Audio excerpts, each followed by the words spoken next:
തദ്ദേശ സ്വയംഭരണ സ്ഥാപനങ്ങളായ panchayat, municipality, corporation എന്നിവയിലേക്കുള്ള തിരഞ്ഞെടുപ്പിന് വേണ്ടിയുള്ള കരട് വോട്ടർ പട്ടിക പ്രസിദ്ധീകരിച്ചു കഴിഞ്ഞിരിക്കുന്നു.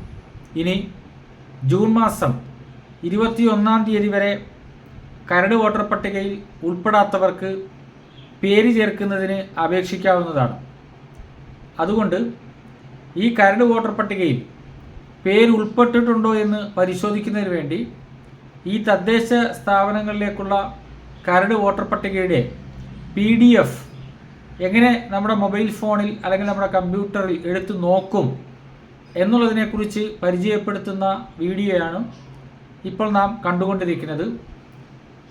കേരള സംസ്ഥാന ഇലക്ഷൻ കമ്മീഷൻ്റെ ജനഹിതം എന്ന പോർട്ടൽ, അതായത് sec.kerala.gov.in എന്ന ആ പോർട്ടലിൽ പ്രവേശിച്ച് വോട്ടേഴ്സ് ലിസ്റ്റ് അല്ലെങ്കിൽ വോട്ടേഴ്സ് സർവീസ് എന്ന ഓപ്ഷൻ ക്ലിക്ക് ചെയ്തുകൊണ്ട് വോട്ടേഴ്സ് ലിസ്റ്റ് അതിൻ്റെ കരട് ലഭിക്കുന്നതിന് വേണ്ടി വോട്ടേഴ്സ് ലിസ്റ്റ് എന്ന ഓപ്ഷനിൽ ക്ലിക്ക് ചെയ്ത് കഴിയുമ്പോൾ നമ്മുടെ മുന്നിൽ ഈ PDF, ഈ കരട് വോട്ടർ പട്ടികയുടെ PDF നമുക്ക് മൊബൈൽ ഫോണിൽ, കമ്പ്യൂട്ടറിൽ ലഭിക്കുന്നതാണ്.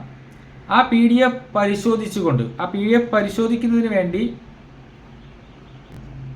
ഈ കരട് വോട്ടർ പട്ടിക നമ്മുടെ മൊബൈൽ ഫോണിൽ ലഭിക്കുന്നതിന് വേണ്ടി നേരത്തെ പറഞ്ഞ sec.kerala.gov.in എന്ന പോർട്ടലിൽ പ്രവേശിച്ചുകൊണ്ട് ജില്ല, അതുപോലെ തദ്ദേശ സ്വയംഭരണ സ്ഥാപനം ഏതാണോ അത്, അതിനുശേഷം ഏത് വാർഡാണോ, അതുപോലെ തന്നെ ഏത് പോളിംഗ് സ്റ്റേഷനിലാണോ തദ്ദേശ തെരഞ്ഞെടുപ്പിൽ വോട്ട് ചെയ്യുന്നത് എന്നുള്ളത് സെലക്ട് ചെയ്ത് ക്യാപ്ചയും സെർച്ചും കൊടുത്തു കഴിഞ്ഞാൽ നമുക്ക് ഈ PDF ലഭിക്കുന്നതാണ്, വോട്ടർ പട്ടിക ലഭിക്കുന്നതാണ്. അതിൽ നമുക്ക് പരിശോധിച്ച് നോക്കാവുന്നതാണ്.